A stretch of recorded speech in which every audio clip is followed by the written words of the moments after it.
Bismillahirrahmanirrahim. Assalamualaikum warahmatullahi wabarakatuh.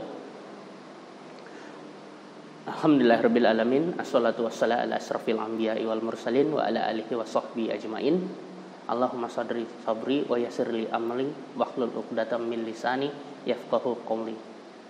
Baik, santri-santri at-taqwa sekalian, pada kesempatan kali ini saya ingin menjelaskan dalam video pembelajaran online kepada antum semua tentang salah satu adab yang harus kita pelajari untuk bisa survive dan menjadi seseorang yang berguna di masa yang akan datang. Apa itu? Yang perlu kita pelajari selain adab, kitab, silat, ilmu-ilmu nafi, dan ilmu-ilmu yang bermanfaat lainnya adalah kepemimpinan. Apa itu kepemimpinan? Yang pertama, kepemimpinan adalah secara pengertian adalah kemampuan seseorang untuk mempengaruhi orang lain dalam bekerja sehingga dia bisa mencapai tujuan yang diberikan kepadanya. Sama seperti halnya Rasulullah, tidaklah aku diutus melainkan untuk memperbaiki akhlak. Itulah tugas utama dari Rasulullah. Dan itu yang dilakukan oleh Rasulullah. Nah, itu adalah pengertian dari kepemimpinan. Sementara pengertian dari pemimpin adalah seseorang yang diberikan kepercayaan dalam sistem untuk diangkat sebagai ketua atau kepala, atau kita boleh sebut sebagai nahkoda. Dan kepemimpinan itu bisa terjadi dalam dua bentuk. Yang pertama adalah kepemimpinan formal, dan yang kedua adalah kepemimpinan informal, resmi dan tidak resmi. Yang resmi itu yang kayak gimana? Seseorang yang secara khusus ditunjuk dan diangkat secara voting, secara musyawarah, dan secara mufakat. Itulah kepemimpinan formal. Sementara kepemimpinan informal atau tidak resmi adalah tidak ada yang ditunjuk, namun yang bersangkutan itu mampu untuk menjaga atau memberikan arahan bagi komunitas, organisasi, atau lingkungannya. Itulah dua fungsi dari kepemimpinan. Oke, kita lanjutkan. Kepemimpinan menurut Islam. Di dalam Islam, setiap dari kita adalah pemimpin. Karena setiap dari kita adalah pemimpin, maka kita pasti akan diminta pertanggungjawabannya.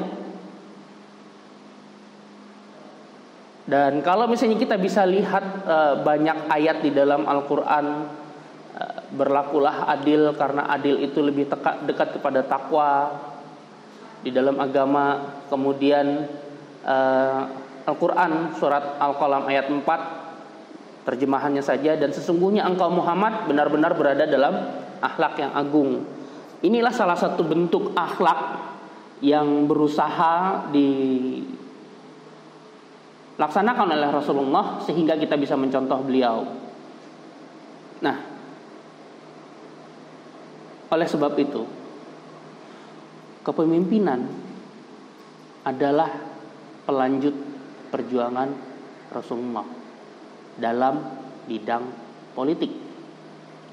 Karena memang kita butuh pemimpin. Tanpa adanya seorang pemimpin, maka kita bagaikan anak ayam yang kehilangan induknya.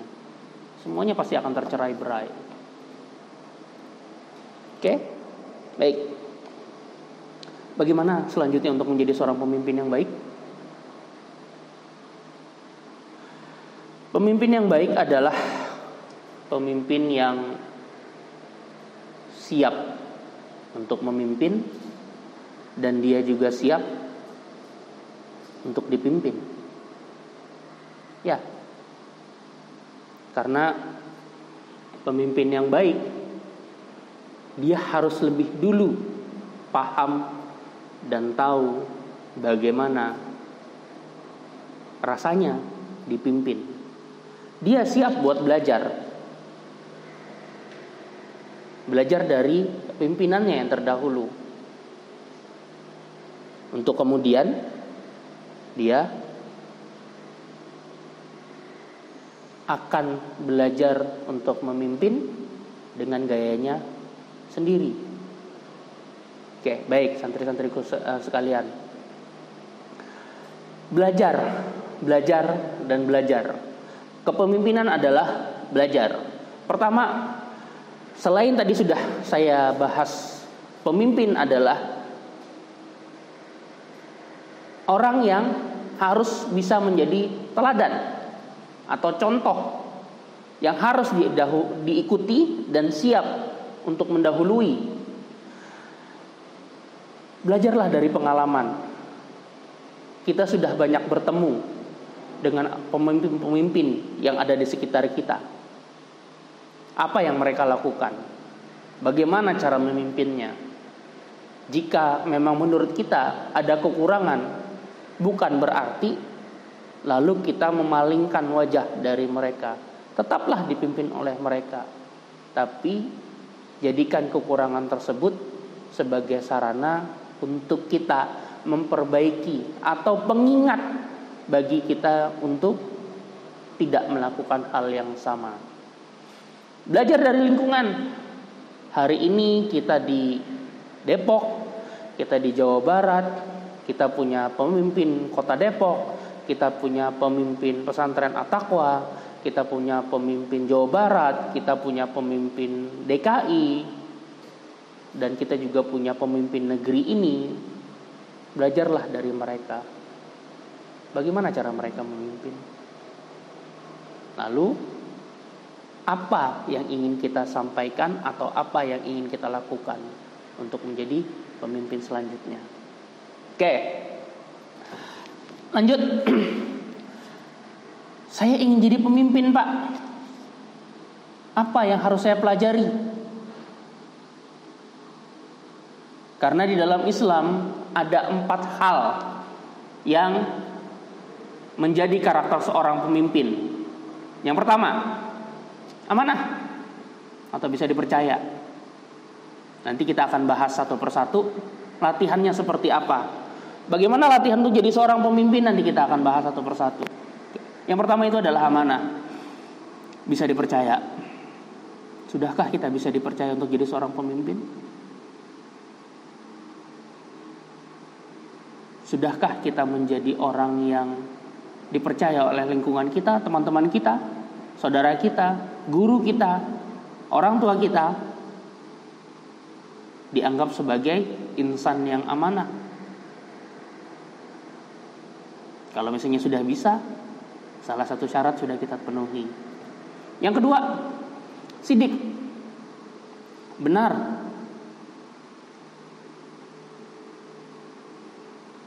Karena seorang pemimpin itu tidak hanya benar perkataannya, tapi juga benar perbuatannya. Apa yang dia katakan, apa yang sudah dia katakan, dengan apa yang dia lakukan, itu sesuai. Yang ketiga, fatonah, menjadi pemimpin yang cerdas atau pandai. Tidak hanya dalam segi ilmu, tapi dalam bersosialisasi, bermasyarakat. Dan yang terakhir adalah tablik atau menyampaikan. Amanah, bisa dipercaya. Sidik, benar. Fatonah, cerdas. Tablik, menyampaikan. Inilah yang akan kita bahas dalam video online kali ini. Yang pertama, melatih sifat pemimpin yang amanah. Amanah yang seperti apa yang harus kita jalani dan harus kita latih? Yang pertama harus kita ingat adalah, kenapa kita harus amanah? Jawabannya sederhana. Karena semua apapun yang kita lakukan itu akan diminta pertanggungjawabannya oleh Allah Subhanahu wa ta'ala. Ya. Apapun yang kita lakukan, apapun yang kita kerjakan, apapun yang kita ucapkan, kemanapun kaki kita melangkah, itu semua akan dipertanggungjawabkan. Maka amanah adalah menjadi penting, karena kita sadar seluruh apapun yang kita lakukan itu akan diminta pertanggungjawabannya. Badan kita adalah amanah dari Allah, akal kita adalah amanah dari Allah, ilmu kita adalah amanah dari Allah. Pergunakan itu dengan baik. Ada yang pintar dalam berbahasa Arab, gunakan amanah itu dengan baik. Ada yang pintar atau lebih baik dalam bela diri, ingatlah bahwa itu adalah amanah. Setelah kita sadar bahwa apapun yang kita lakukan itu semuanya adalah diminta pertanggungjawabannya sama Allah, yang kedua adalah melatih sifat amanah. Di saat kita diberi tanggung jawab, kita selesaikan dengan tuntas. Itulah bentuk amanah kita. Amanah dari Allah apa? Ibadah, sholat 5 waktu, berpuasa di bulan Ramadan, zakat. Itulah amanah yang diberikan Allah kepada kita.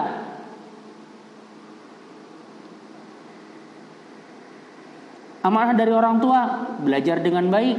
Amanah dari guru, kerjakan tugas.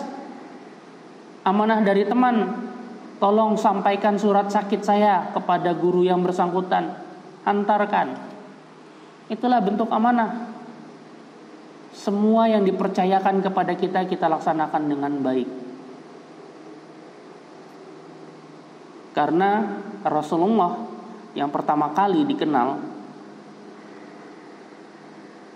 sebelum beliau diangkat jadi nabi atau sebelum beliau diangkat jadi rasul adalah Al-Amin, bisa dipercaya.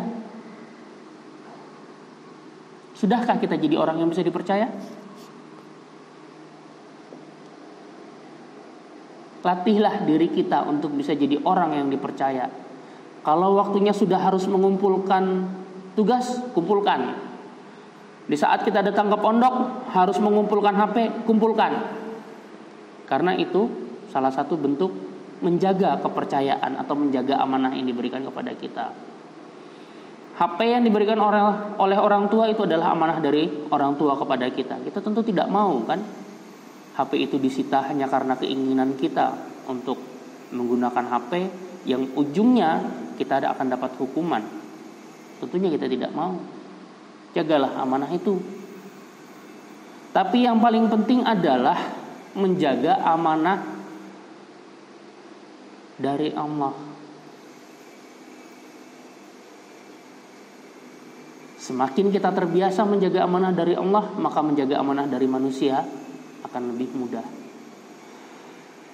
Kita menjaga amanah dari manusia tidak lebih dan tidak kurang.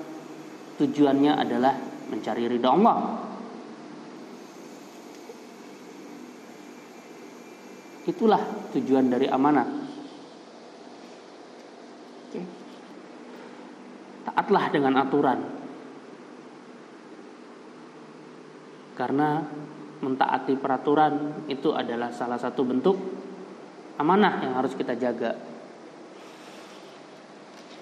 Salah satu bentuk amanah yang lain adalah kita itu harus adil. Ya. Kita harus adil. Kita harus adil dalam menjaga hal yang sudah dipercayakan kepada kita.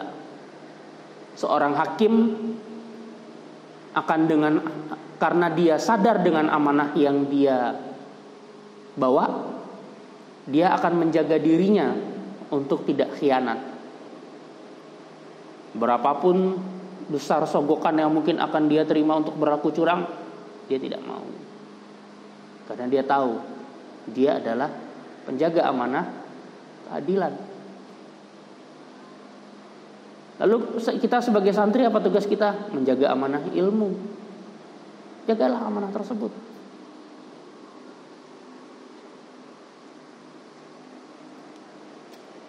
Selanjutnya, sidik.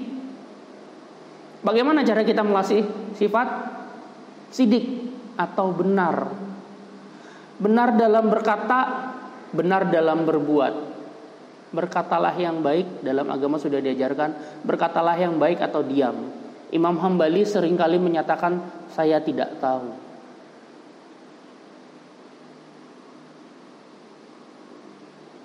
Daripada beliau mengeluarkan kata-kata yang tidak berguna atau tidak ada artinya di saat ditanyakan, atau mungkin beliau tidak paham, beliau lebih baik berkata saya tidak tahu. Benar dalam berbuat. Di saat kita berkata saya kepingin jadi orang yang amanah, balik ke sebelumnya,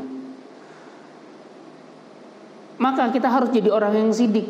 Apa yang kita ucapkan, saya akan jadi orang yang amanah. Perbuatan kita juga harus benar.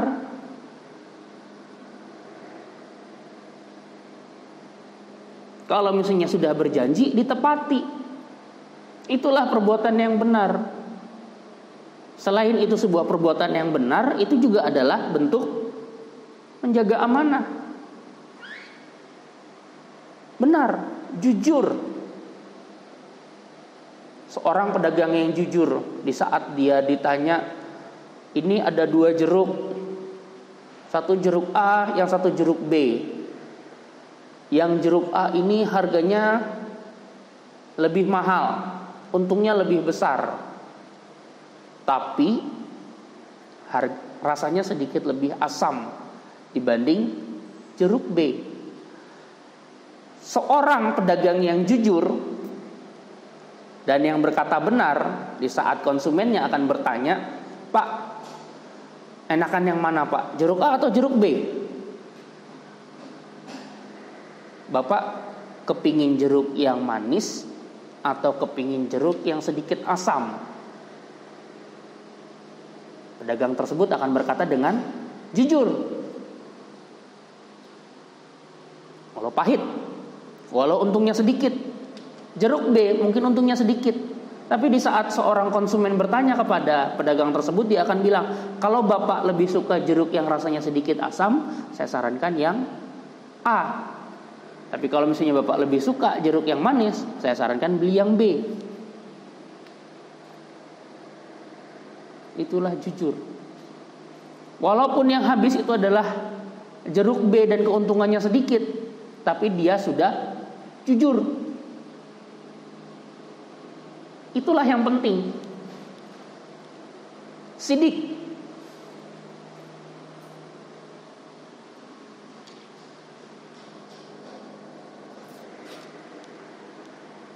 Sifat selanjutnya yang harus kita jaga untuk menjadi seorang pemimpin adalah fatonah. Fatonah itu adalah cerdas, pandai, bijak. Cerdas itu bukan pintar. Berapa banyak kita lihat orang-orang pintar di negeri ini yang justru menyalahgunakan amanah yang diberikan. Dia profesor, pendidikannya tinggi, gelarnya banyak, namun dia korupsi. Karena dia cerdas atau pintar secara ilmu dunia, tapi dia tidak cerdas dalam menghitung akhiratnya.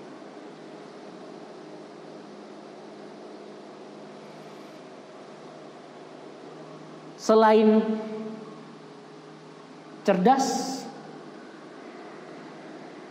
tentunya kita juga perlu orang yang pandai. Pandai ini pengertiannya banyak. Pandai dalam melihat situasi, seperti halnya saat ini, apa yang dilakukan oleh pondok pesantren At-Taqwa, wabah sekarang sudah semakin menyebar, kita harus pandai dalam melihat situasi, cerdas dalam mensikapi. Sekolah diliburkan, tapi bukan belajar dihentikan.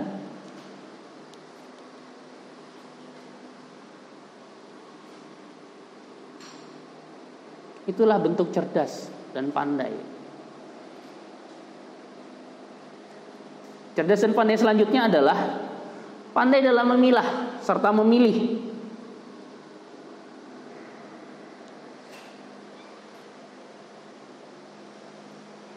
Kalau antum merasa ilmunya masih kurang dalam berdakwah, bergaulah dengan orang-orang yang punya banyak ilmu.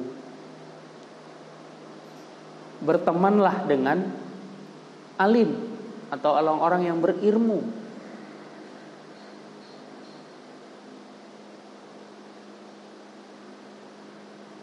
Namun kalau misalnya menurut antum kepingin lebih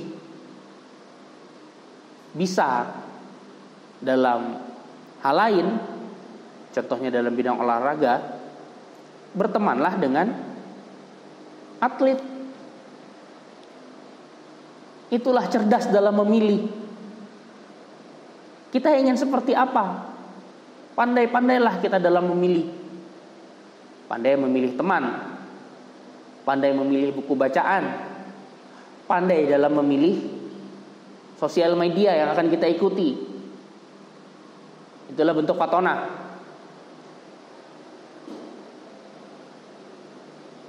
Kemudian bentuk lain dari fatonah adalah bijaksana.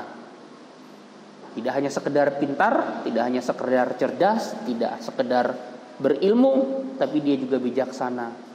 Dia bijaksana di saat dia harus menimbang. Seperti halnya Rasulullah pada saat para sahabat itu berselisih apakah sholat asar dulu atau mengikuti perintah Rasulullah untuk segera sampai di tujuan. Pada saat itu sahabat berselisih, akhirnya terbagi dua. Ada yang memutuskan untuk melaksanakan sholat asar dulu, ada yang memutuskan untuk melanjutkan perjalanan karena ini perintah Rasulullah. Di saat mereka sampai di tujuan, apa yang terjadi? Rasulullah bijaksana dalam menanggapi perbedaan pendapat ini. Untuk yang sholat asar, Rasulullah sampaikan, kalian adalah umat yang mendahulukan Allah. Sementara yang lain adalah kalian adalah orang-orang yang taat kepada perintah Rasulullah. Dua-duanya benar. Atau bijaksananya Rasulullah di saat ada seorang badui yang datang ke masjid kemudian buang air. Pada saat itu Umar sudah sangat marah, hendak mencabut pedangnya. Namun apa yang dilakukan Rasulullah? Wahai Umar, tenanglah dulu. Duduk dulu, tenang. Mungkin dia tidak tahu gunanya masjid ini apa. Di sanalah letak kebijaksanaan Rasulullah. Fatonah juga berarti cerdas atau pandai dalam berkomunikasi. Kita tahu bagaimana cara berkomunikasi dengan guru yang baik, berkomunikasi dengan orang tua secara baik, dengan teman dan dengan adik. Kita paham bagaimana cara berkomunikasi yang baik dengan mereka semua. Itulah salah satu bentuk fatonah. Lalu apa yang harus saya lakukan? Belajar, belajar, dan belajar. Praktekkan setiap hari. Alhamdulillah, di sini kita sudah banyak belajar tentang ilmu.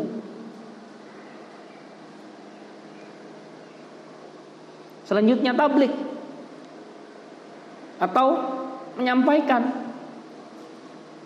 Sampaikanlah yang benar. Rasulullah selalu menyampaikan apapun yang beliau terima dari Allah.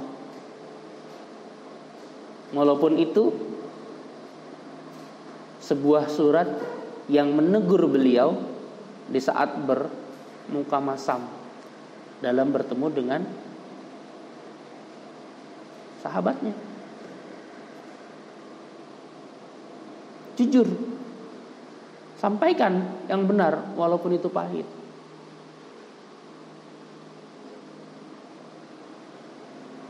Contoh sehari-hari saya pernah dapat sebuah cerita. Ada seorang anak yang dia merasa dia tidak jujur sama orang tuanya. Dia merasa tertekan karena dia tidak jujur. Dan yang saya sampaikan kepada dia adalah, kamu harus jujur kepada orang tuamu. Jujurlah walaupun itu pahit. Jujurlah walau kamu akan kena hukuman. Siaplah untuk terima konsekuensinya. Tapi kamu hanya dihisap oleh manusia dan mendapat pahala dari Allah. Kenapa tidak? Tablik yang lain ini juga berhubungan dengan sifat amanah, kemudian fatonah dan sidik. Itu adalah berkomunikasi. Karena menyampaikan yang baik itu juga harus benar dan harus adil. Berkata yang baik itu juga harus adil.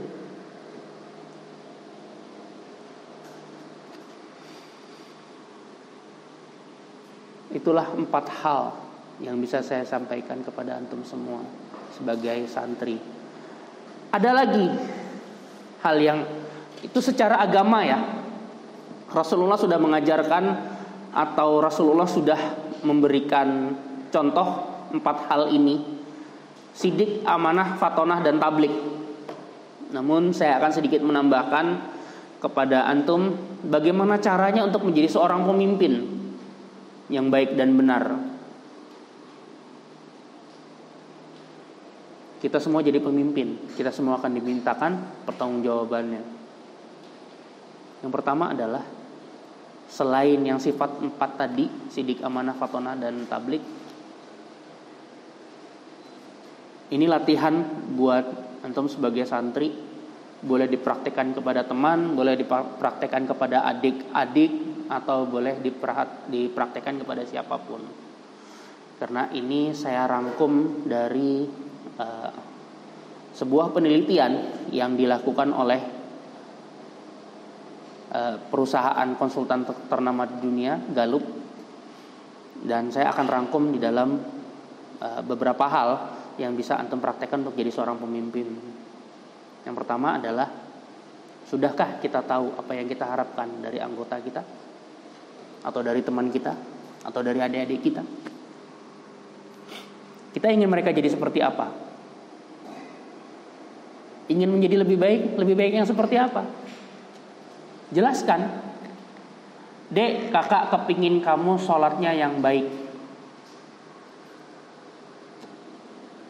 Dek, kakak kepingin kamu bacaan Qur'annya yang benar, tafsirnya benar. Sampaikan apa yang kita harapkan kepada orang sekitar kita di saat kita belajar untuk jadi pemimpin.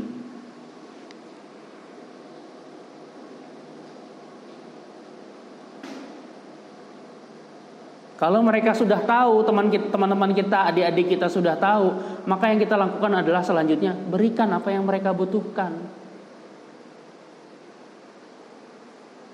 Dek, kakak kepingin kamu baca Qur'annya yang baik dan benar. Nah, ini kakak punya Qur'an nih. Untuk kamu baca, di sana ada gimana caranya membaca Qur'an dengan tajwid yang baik.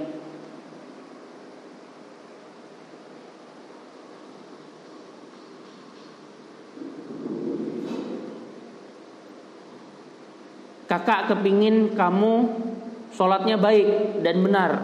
berikan buku bagaimana cara sholat yang baik dan benar. Yang ketiga, berikan kesempatan kepada mereka atau percayakan kepada mereka. Dek, kakak percaya kamu bisa menjadi sholatnya benar. Di saat mereka sudah melakukan, berikan kesempatan kepada mereka. Ini termasuk yang selanjutnya. Di saat adik kita, teman kita, anggota kita sudah melakukan yang terbaik, sudahkah kita memberikan pujian? Bagus dek, kamu sudah memberikan yang terbaik, kamu hebat. Selanjutnya, setiap dari kita pasti berbeda kan? Ada yang pintar matematika, ada yang pintar bahasa Inggris, ada yang pintar bahasa Arab, ada yang hebat dalam berolahraga.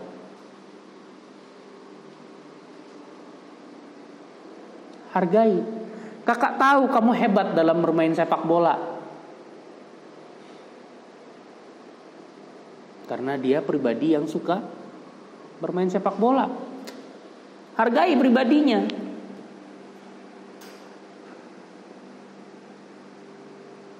Tapi kakak juga kepingin kamu jadi seorang pemain sepak bola yang dicintai Allah karena ibadahmu. Kenapa tidak?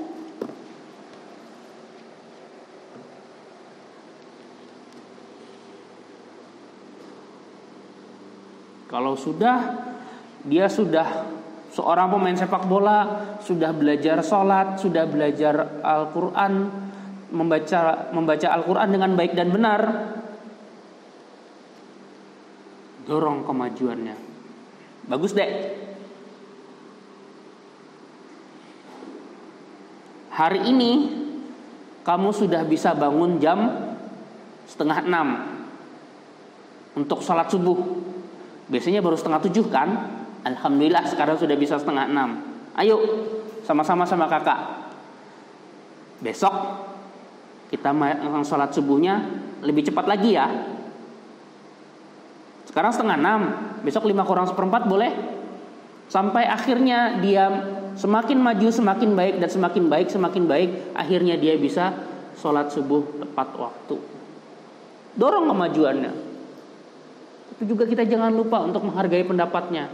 Kak, aku kadang-kadang susah kak kalau misalnya ini nggak dibangunin. Sholat subuh tuh aku agak susah kalau misalnya nggak dibangunin. Itulah pendapat dia. Hargai pendapatnya. Oke, nggak apa-apa. Ada kakak yang akan bantu kamu dek.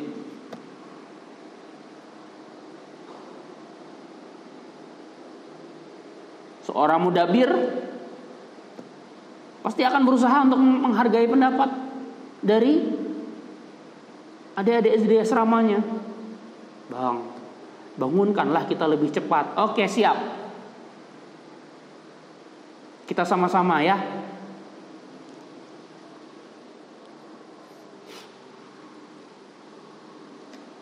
Selanjutnya, jadikan mereka itu merasa lebih penting. Pujilah mereka di depan umum jika itu memang perlu.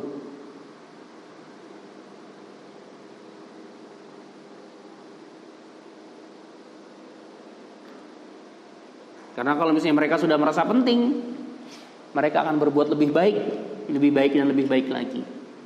Itu yang kita harapkan dari orang-orang di sekitar kita. Teman kita pun jangan lupa untuk kita puji mereka. Wow, antum hebat sekali. Tapi pujian yang tidak berlebihan. Bahasa keren hari ini adalah jangan lebay. Berikan pujian secukupnya. Good job bro. Kamu hebat sis. Jika mereka tidak bisa sendirian, ajak teman-teman di sekitar kita. Ajak adik-adik kita yang lain. Minimal kita bersama mereka. Jadi teamwork yang baik. Dan jangan lupa kita harus jadi sahabat buat adik-adik kita. Jangan hanya sekedar ngomong tapi kita tinggalkan. Kamu harus bisa sholat yang baik tapi kita tidak pernah ada di sisi mereka.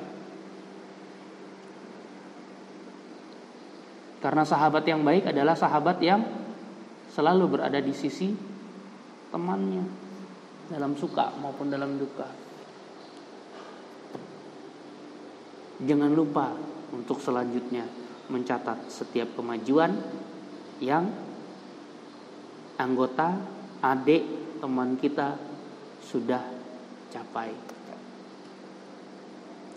Dek, lihat deh, dalam minggu ini kamu itu dari 35 kali waktu sholat, 27 diantaranya kamu sudah bisa ikut berjamaah. Alhamdulillah. Yuk kita bersyukur sama Allah. Nih ada kakak punya catatannya. Sama-sama kita bersyukur ya dek.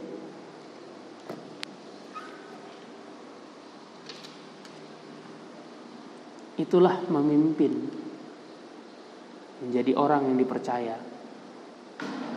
menjadi orang yang siap mendorong,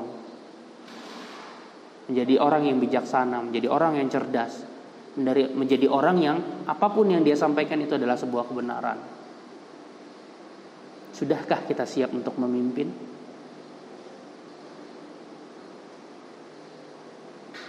Namun pertanyaannya, sebelum kita siap buat memimpin, siapkah kita buat dipimpin?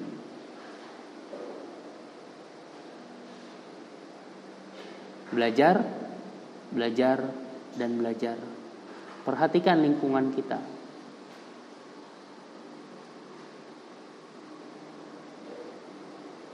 Karena dengan kita banyak belajar dari lingkungan, itu sebenarnya kita sudah belajar sebuah pengalaman hidup yang lebih berharga,